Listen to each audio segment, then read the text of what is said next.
Hello and welcome to the Moving It On podcast series. My name is Julia Lawrence and I'm the host for these sessions. And this series is a co-production between Festival Bridge and Royal Opera House Bridge. And if you've listened in to any of the previous episodes, you'll know that this series is to help arts and cultural organisations, particularly the education and learning departments, with their digital development.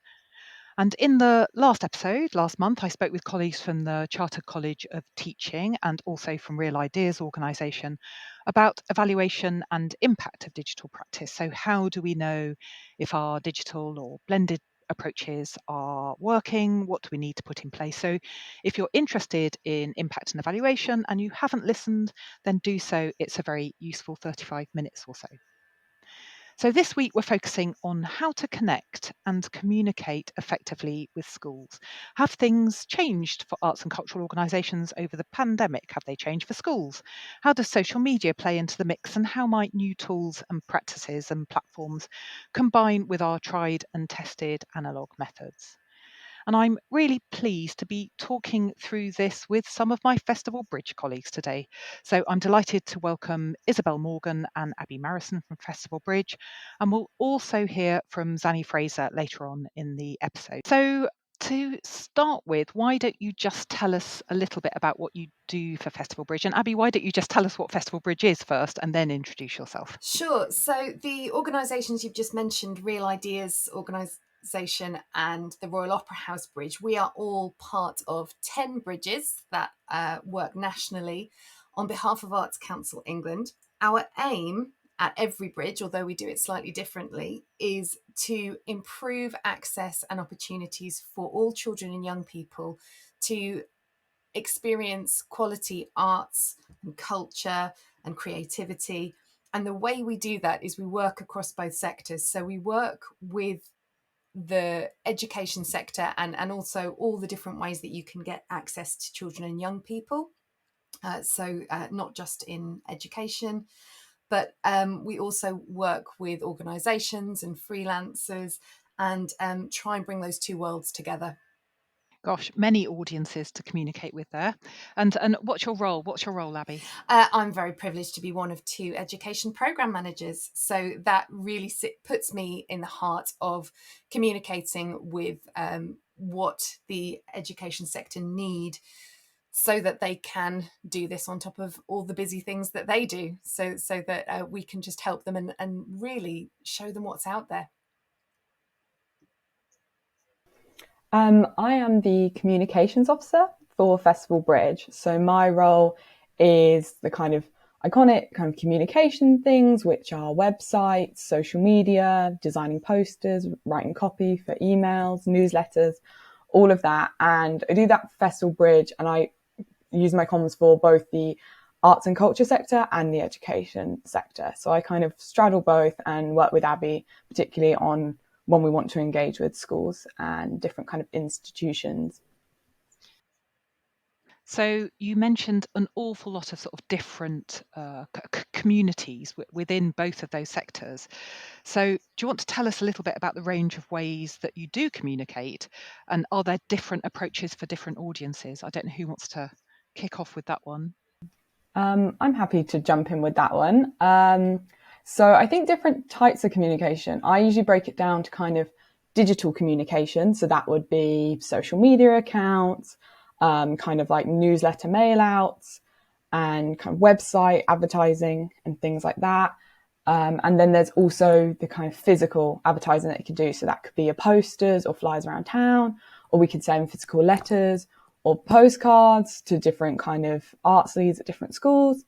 And then I think the third one as well, I'd say in types of engagement would be kind of relationships. So that would be word of mouth, maybe speaking to people after a Zoom meeting, like, oh, you should go to this event, or, you know, catching people at those kind of networking events. I think especially that's where Abi and other members of the Prime Festival Bridge team are so crucial, because it's their relationships that they kind of build, which is so important, where I kind of try and shout the message out, and then they kind of are the ones that build that relationship and kind of continue that and have people kind of coming back. And then in terms of different types of engagement with engaging different groups, so I think we have various different audiences in schools, because even in a school, you'll have the really engaged, maybe artly teachers that are very active on social media and are doing all these different projects. You might also get other schools that maybe aren't as engaged and haven't like reached out for those kind of projects. So I think we kind of try and match our kind of methods of engaging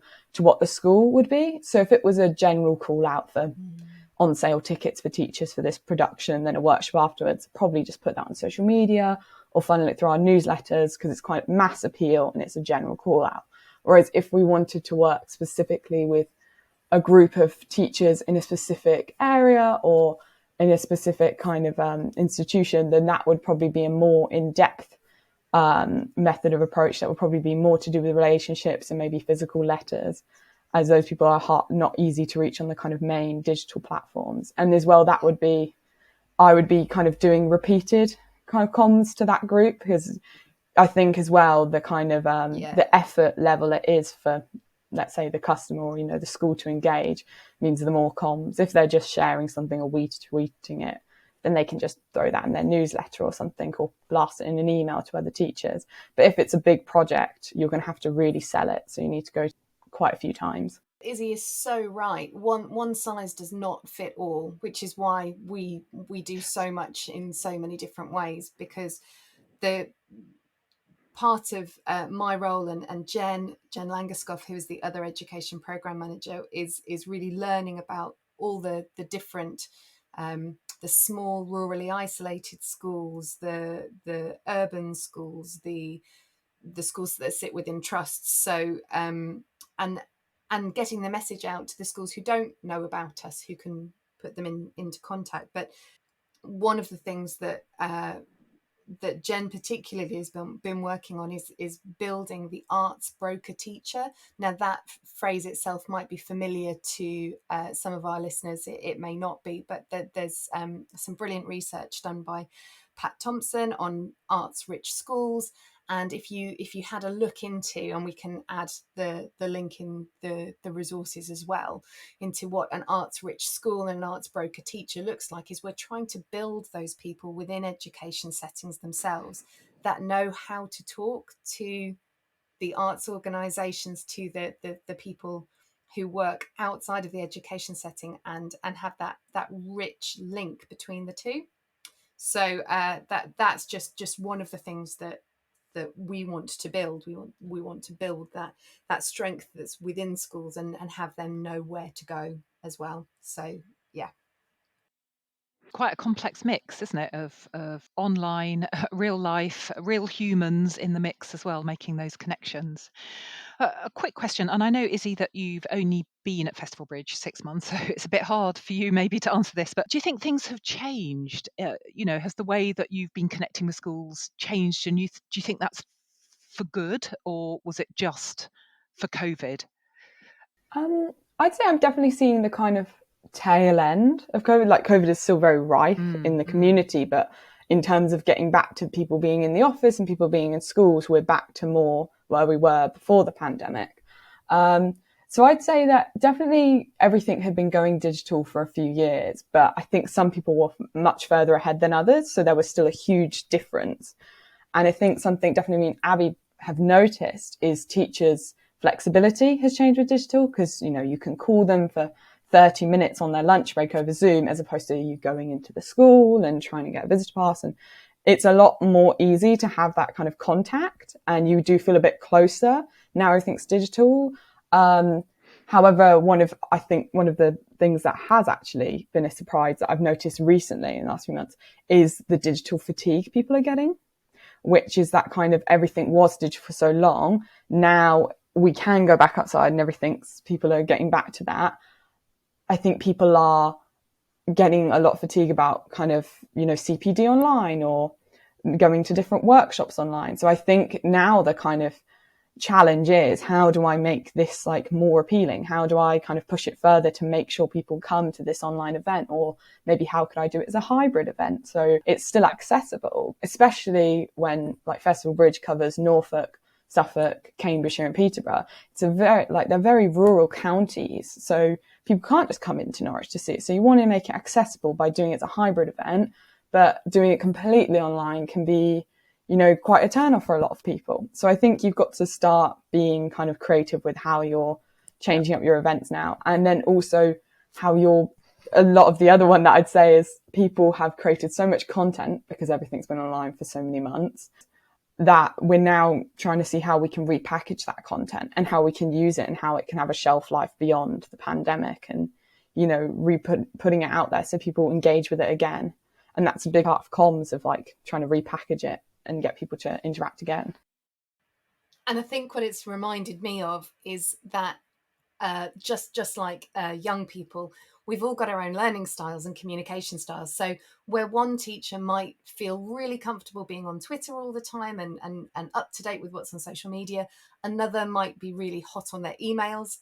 Not me at all, but some of our contacts out there might be really, really good at communicating that way. And some just want a phone call or a Zoom meeting and to talk to someone. So it just reminds me that you really do have to have a wealth of ways of communicating, because not one way will suit the people you're trying to reach. So it's making sure that you throw it all out there and see which one lands, which is the preferred method of communication for that particular school you want to work with or in the area you're trying to work. Yeah, that's so true. I do like digital, but I got very excited at the weekend when I picked up a concert brochure and had a bit of print in my hand and thought, oh, this is thrilling. Yes. I love it. So let's just move on to social media. You've touched on it a little bit, and I don't know if any of you listened to episode 2 of this series, and we talked to a really amazing theatre company in Southend, I think. ENAC Theatre Company, and they had done amazing things with Facebook groups. And they'd started off with a handful of teachers on a Facebook group and ended up with 2,000 teachers they were working with on Facebook groups. So I know that many organisations have had significant success using social media. How does Festival Bridge use it to connect with its many audiences, and how do you integrate that with other channels? I think each social media channel kind of has its great purpose for each one. So I find the Festival Bridge, specifically the Twitter account, is really good for business to business, like engagement. So it might be that the Puppet Theatre's got something on and then we share it, we retweet it. Or we're kind of advertising different opportunities. So I think that one as well can be great for sharing other people. I think it's almost like a notice board for Festival Bridge, because we're, a lot of the purpose of what we do is to try and get people involved in the arts and opportunities. So we want to shout about what other people are doing as well. So I think that works especially across the kind of cultural sector, and then as well with the kind of education sector, trying to share what the schools have been doing and their opportunities and sharing it, because we're followed by both. We can kind of share exciting opportunities for both, whether that's CPD for teachers or like theatre shows. We get to work with both. And then I'd say Facebook is particularly good as well for kind of community groups.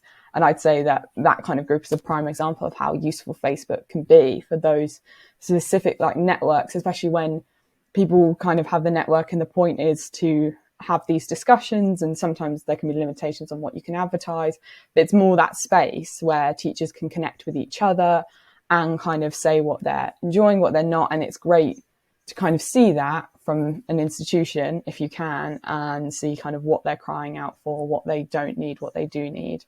But as well, it's getting into those groups and finding them, because they're not as clearly advertised the way on like Twitter. You can see everything, they're private groups. So you need to almost know someone who knows someone and trying to connect with those people that can let you in. They're much more like gate kept.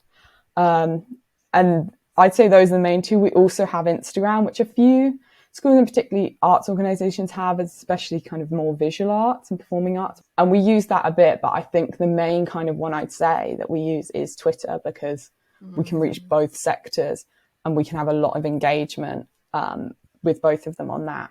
So thanks, Izzy. Well, it's very handy that you've ended on Twitter, because I just want to put a little pause in here, as I've got a short recording from Norwich Puppet Theatre. So they've just started using Twitter to engage with their school's audience and to try and broaden their school's audience. So they are sharing some of the learning so far. So we'll just take a listen to this short interlude.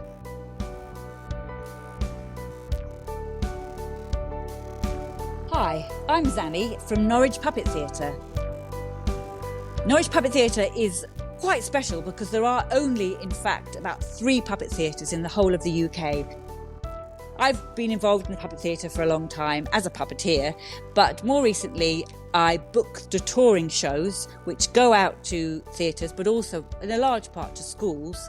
And also for a while, sort of during, through and towards the end of lockdown, I did a job share with the creative learning team where we were kind of planning workshops and contacting schools that way. So I've had various roles within the organisation, and it's a small organisation, so we all help each other out at various times. So I then went on to ask Zannie how the puppet theatre had communicated with schools pre-pandemic and how things had changed for them over the last couple of years. In the past, the puppet theatre used to have a big long mailing list, and we just mail out schools and schools would get in touch. And in fact, the puppet theatre has a lot of loyal local, i.e. regional to East Anglia schools who would just regularly get in touch, look for workshops, book shows year on year. And there was kind of a loyal following. So in a way, the puppet theatre didn't need to kind of go out and find schools. Schools found the puppet theatre because the schools that work with puppet theatre realise the value. It's so broad for schools in that they can, they get the benefit of a performance. There's all sorts of language and literacy elements, but there's also the creative, the making and the craft, and the DT that comes along with it. So suddenly in lockdown, we weren't doing mail outs. We didn't have much content, but we did start producing online content, online workshops and online shows. And so the way to contact schools became different. We worked with a local school who were fantastic, and we were able to do Zoom meetings, which we would never have had that level of detail and planning with a teacher even before lockdown. And I think those Zoom meetings with teachers is something that will definitely continue because teachers can do it. They can pop in for half an hour and we can all have a meeting, and it's just brilliant use of time. But it was them that said, well, when we've done work, we'll just pop them on Twitter. So we were introduced to the idea that schools use Twitter a lot. And I think I'd been a bit nervous of Twitter because you do hear rather unpleasant stories about Twitter. But in fact, for schools, it's this very safe space that schools share their work, share what the pupils are doing, and communicate with each other brilliantly. So we put stuff out to this school because it was a trial, and then the school would just pop images and comments onto social media, and then we could like them, but we'd also share them, and it meant that other schools, other arts organisations could see what we were doing. So it was a really quick way of, rather than us having to tell everybody individually, it's just like opening the windows and going, look what we're doing. And it was quite joyous that they would just go, oh, we've had a great afternoon making puppets. But it also meant that kids who were at home sent in little videos or photographs. So it brought in the kids when the kids were at home, we brought us all together in one place. So it was rather wonderful. So from this successful pilot, Zannie then went on to tell us how they grew their Twitter presence and engaged with other schools in and beyond the region. From this one school, we looked at who they were following, who followed them, and if the schools were in the area, we just followed them, just built a group of schools and also individual teachers. And so we've continued to do that and continue to grow the schools that we like and follow, and hopefully follow us back. And although schools are now getting in touch directly, i.e. just emailing us in the way they have before, we are still using Twitter to contact schools because mailing schools is difficult. Schools don't like bulk emails and all the emails bounce back. So we just do a series of tweets if we've got an event coming up that we think schools will be interested in. And also we've learnt that there are particular, like Monday evening, there's SLT chat, and then I often do like a Sunday evening, or I try and target lunch times when teachers might be sitting down for half an hour, you never know. And the very first time I did it, I got an email back within half an hour. It was so gratifying. I thought, somebody's reading these tweets. Contacting schools is always tricky. There's lots of different ways, but it is another way. And the fact that this school responded, I thought, well, that means that teachers do look, and it's an easy thing they can glance at while they're having their lunch, or, and hopefully share with each other. So we're going to definitely keep going with that. And I think it is a sort of thing you have to keep going, and you can't sort of stop and start because you get lost in the mix. I mean, I suppose the other thing that's tricky for us is that with schools work, we tend to work within our region, which is Norfolk and Suffolk. But Twitter, obviously, which is the whole world. So it's finding ways of just narrowing the focus and just calling out to schools in our region.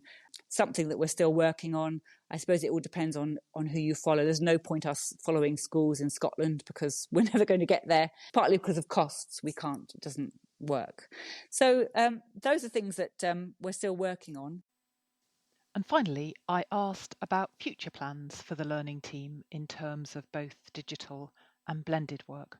We are going, hopefully in the autumn, out to libraries in the Cambridgeshire region because we've pitched them a blended learning offer, which was a kind of a new thing that we've planned in lockdown, whereby we can send out a film of a theatre show with maybe a live workshop.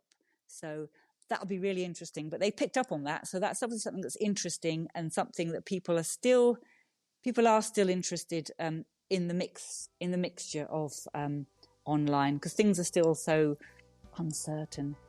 And I think it's all a positive thing that, it's just added extra. So I don't think that'll go away. I think every live show will have a recorded element to it. And obviously the online channels of communication are really valuable.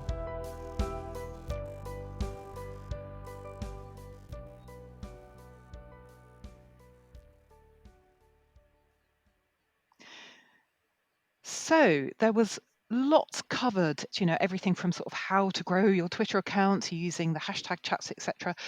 Was there anything in particular that struck you, Abi? Do you want to kick off? I found it really interesting listening to Zannie because some of her reflections resonate with me, with the way that I've communicated with schools.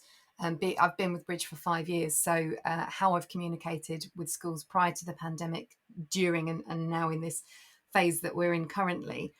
And as I said before, the different ways that we connect really vary. But what I picked up from what Zannie said is the importance of relationships, and that really sits well within your local offer. So whilst you can use Twitter and the edu hashtag that Zannie was talking about to put something out broader and wider, it's really good to start connecting and developing those relationships with the school round the corner, with the youth group that is on your doorstep, and just building a profile really where you are, and making sure that it's affecting the community and it's got that deeper purpose. So I really picked that up from what Zannie was saying. Yeah, I thought it was really interesting to get all of her kind of insights, and I think it's really useful as well for someone who's starting out to grow, kind of take those steps on to kind of getting onto those kind of social media and trying to build that community. And I think her advice about finding kind of like-minded accounts and seeing who they follow was a really useful tip to kind of start building that community. And I'd say as well that a really good piece of advice would be to interact as well with those groups, to like what they like, share what they're doing, and to kind of build that community online, because then they're more likely to share what you're doing. And I think as well, when you're doing it on a local scale like that, it's really useful because you build strong connections with people nearby you, which is really useful for when you actually want, people to get involved with the productions, or you want people to come in and get tickets. Then just trying to build it across the whole of the country, where it might not result in kind of more projects. It might be good engagement for your kind of following numbers, but it might not result to, people attending workshops, people attending productions. Thank you for that. Lots struck me from what you said, Abi, about sort of starting with your local school. That's exactly what they did. They just worked with one school to build up their Twitter account and poked around in their Twitter account to see who they were following. The thing about hashtag chats, I'll put some more information into the show notes, but educators who use Twitter are pretty active on the hashtag EduChat. So the big ones that Zannie mentioned is SLT chat on a Monday at 8 o'clock. There's UK Ed chat on a Thursday at 8 o'clock. Primary Rocks, I think, is a Monday at 7. So they're all themed. mostly chosen by the Twitter community. But I think the good thing is, you don't have to be active in the chat, but just listening in to see what teachers are talking about or head teachers are talking about, because you can frame your program in that context. And it's probably not good etiquette to chuck in a tweet during the chat, but you can use the hashtag at any time except those chat times, and you can sort of open up your Twitter account to many more educators. So it's a good tip from Zannie. So just moving on, Izzy, I think, onto how you're measuring the success of your approaches, analog or digital approaches. So how do you know if it's working, other than sort of selling tickets and bottoms on seats, etc.? So I'd say I kind of break down our different kind of approaches or campaigns into kind of the ad hoc stuff that we do, a couple of sessions that we retweet and things like that, and our kind of bread and butter. So that would be looking at things like the social media following going up. Are we getting strong engagement with a few of the different posts, like lots of retweets on them in the last week? Are we getting kind of more people signing up for our monthly newsletters? Are we getting website visits? So people watching the videos on the websites. So I'd say all of that is that kind of general analytics that kind of goes on continually. And you can kind of observe that by, checking numbers, making sure everything's going up. And that's quite a comms team thing to do. But then I think for anything outside of that, I'd see it more as a campaign. So then I'd measure that by the aims of the campaign and then build the kind of comms around that. So it might be, as you say, I want to sell 100 tickets for one of our Nature Creatives, like CPD workshop sessions. So the approach would be, it's kind of open to a lot of teachers. So yes, we can put it on social media, but we can also kind of start putting it in newsletters and putting a big fuss on that. People that we know that particularly benefit from it, we can kind of email them and see if they would be interested in it. So that would be lots of different avenues.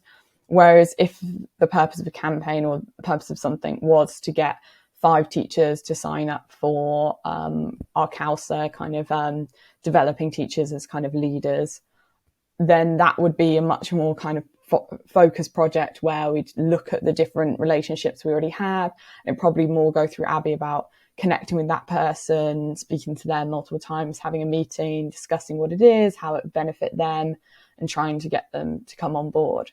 So I think depending on the audience you want and the purpose, you need to build your campaign around that. And it's that classic, not every campaign will be slightly different, but depending on numbers and the types of people you want to reach, you can kind of start to filter that. And also you'll try things on some campaigns and you'll be like, oh, well, that didn't work at all. You might ask people, how did you find it? And when we do a survey, we might say, how did you find out about this? And if no one found out about it through the newsletter, I'll be like, oh, well, that was some pointless advertising, so I won't put it in the newsletter next time. I'll put it more on direct emails because that's where we got more people. So I think you'll always experiment when it comes to comms, and people change, and as we see, the times change. So you're always adapting it, but you can always kind of try and look at the end in that evaluation. And I think Bridge particularly, the different kind of program managers do evaluation at the end of each project and kind of look into the comms side of it as well. Yeah, good advice. And always learning from mistakes is really useful. Abi, I've got a question for you. So you've talked quite a lot about the importance of connection and partnership, particularly, with teachers. So how do you do that? How do you foster that? And how could digital help in the mix with that? Okay, that's a really great question. So the way I do that, or the way I have done that, is by building different networks. So it might be that I have worked with a trust, and sometimes your initial communication is going in completely cold. So that's the hardest thing. So sometimes it's better to have a connection with one school and they introduce you to another school, and then you have a ripple effect. So once you've made a communication or you've worked with one particular setting, it can then open doors to others. I was thinking about something that Izzy said earlier about Twitter being business to business, and speaking for myself and knowing the teachers that I work with, everyone's time poor. So I know that once I've established connections with schools, that if I hear about a really great offer from an organisation, it can go in the newsletter that Izzy does. It can go on Twitter, so it can just go out there. But also, I tend to filter it through a little bit and think, well, which school do I know is going to be interested in this specific thing? And I'll send out about 5 emails just to those schools thinking, I know that you're working on this particular art form, or I know that you've got an interest in this. And I'm really privileged. I work on the Arts Council's Arts Mark Award.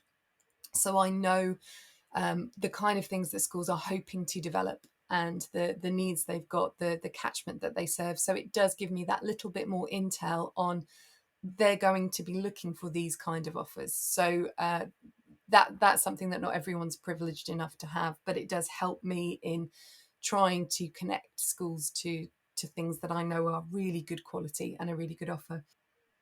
So my final question, and quite quickly, it would be useful if you could just give us your top tip. So if you're wanting to reach a school's audience, what are your practical tips to get going? Izzy. I think my advice would be, if you're initially kind of starting out reaching out with schools, I'd try and find that kind of Twitter community that Zannie was explaining, looking who's following, looking at the groups, looking at who's kind of interacting and things like that. And then I guess my second piece of advice would be to, after that, build those relationships. Once you've got that personal relationship as maybe the creative learning head, a theatre or something like that, once you've built that school and you've kind of spoken to them, I'd keep hold of that and think about, as Abi says, what other offers you might send to them, what kind of is tailored to them. So I think it's that initial reach out through kind of digital platforms, but then it still comes back to that personal relationship afterwards that keeps them as a contact and like retains the kind of support that you both can give each other. My top tip is you can't be everything to everyone. So be really concise about what your unique offer is. So what's your selling point? What is it that you bring? And that is your art form, and that is the age that you work with. What do you really know about the primary phase or the early years phase, or working with secondary and thinking about careers? What is it that is unique to what you are offering? And once you've got that and it's concrete, then approach the education settings with that really clear messaging. Perfect. Thank you very much, both of you. I thought it would be useful to get in the voice of the school in the last 30 seconds.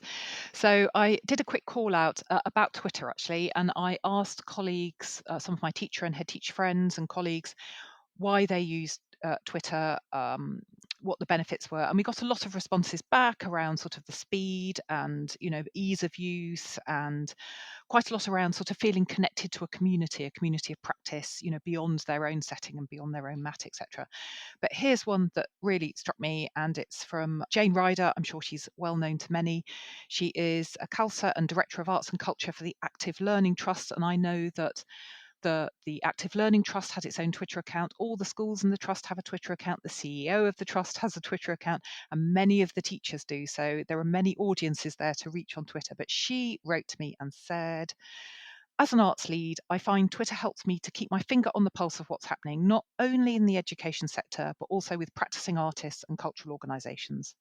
My work as a leader means I can give instant feedback through Twitter. I can affirm, I can encourage others, as well as make connections and build a strong network. So I think that's quite an endorsement for Twitter, and I know she's very active on there. She posts some lovely things about the children's work, and Sidegate Primary, where she teaches, is an Arts Mark Platinum setting. So if you do find her on Twitter, you can see what that looks like too.